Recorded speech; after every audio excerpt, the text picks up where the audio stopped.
اعوذ باللہ من الشیطان الرجیم بسم اللہ الرحمن الرحیم السلام علیکم ورحمۃ اللہ وبرکاتہ۔ جماعت سوم پیارے بچوں، آپ سب کیسے ہیں؟ امید کرتی ہوں آپ سب اپنے گھروں میں ٹھیک اور محفوظ ہوں گے انشاءاللہ تعالی۔ ہمارا سبق چل رہا تھا ڈاکٹر صاحب سے ایک ملاقات، ٹھیک ہے، صفحہ نمبر ہے 65، ٹھیک ہے۔ آج ہم اس کا بقایا حصہ پڑھیں گے۔ میں بلند خوانی کرتی ہوں، آپ سب اپنی کتاب میں انگلی رکھ کر پڑھیے جی۔ صفحہ نمبر 66، ٹھیک ہے، 3rd پیراگراف پر انگلی رکھیں۔ ڈاکٹر صاحب بتانے لگے، اب بہت سی مشینیں ایجاد ہو گئی ہیں جن میں ultra sound, city scan, MRI کے علاوہ خون کے نمونوں کی جانچ اور ہڈیوں کے ایکس رے بھی شامل ہیں۔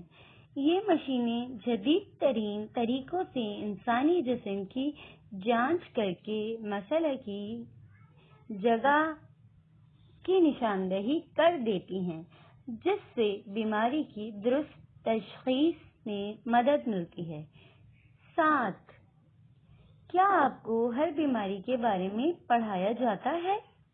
ڈاکٹر صاحب تائیدی انداز میں، بالکل، ہمیں ہر قسم کی بیماری اور ان کی علامات اور علاج کے بارے میں تفصیل سے پڑھنا بھی پڑتا ہے اور مزید تحقیق بھی کرنی پڑتی ہے۔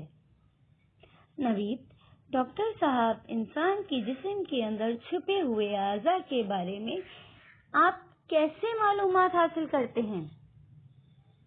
اگلا سوال، ڈاکٹر صاحب بچوں، انسانی جسم کے بارے میں علم حاصل کرنے کے شعبے کو اناٹومی کہا جاتا ہے۔ اس شعبے میں جسم کے ہر ایک نظام اور اس کے کام کے بارے میں بہت تفصیل سے پڑھنا پڑتا ہے۔ عبد الرحمن، ڈاکٹر صاحب یہ ہر بیماری کے لیے الگ الگ ڈاکٹر کے پاس کیوں جانا پڑتا ہے؟ دل کے لیے الگ، نزلہ زکام کے لیے الگ۔ ڈاکٹر صاحب آپ کو ہر مضمون پڑھانے کے لیے الگ الگ استاد کیوں آتے ہیں؟ ڈاکٹر صاحب کے اس سوال پر عبد الرحمن کو پوری بات سمجھ آ گئی اور سب ہی مسکرانے لگے۔ زبیر، ڈاکٹر صاحب مہارت کے شعبے کون کون سے ہیں؟ ڈاکٹر صاحب بیٹا اس کی تو لمبی فہرست ہے، میں کچھ شعبے بتا دیتا ہوں، باقی آپ خود تحقیق کر کے معلوم کر لیں۔ جی، آج کی یہاں تک ہماری بلند خوانی ہوئی، ٹھیک ہے۔ اب ہم ہوم ورک کی جانب چلتے ہیں۔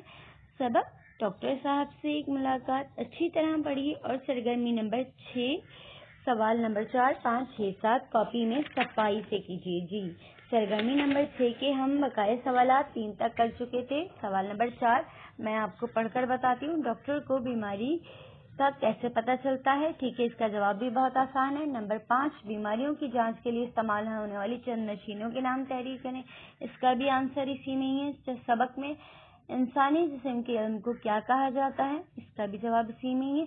ماہر امراض کے شعبے کون کون سے ہیں؟ 4 اہم شعبوں کے نام تحریر کیجیے۔ جی، اتنا ہی ہوم ورک ہے، صفائی سے کیجیے گا، ٹھیک ہے۔ جزاک اللہ، اللہ حافظ۔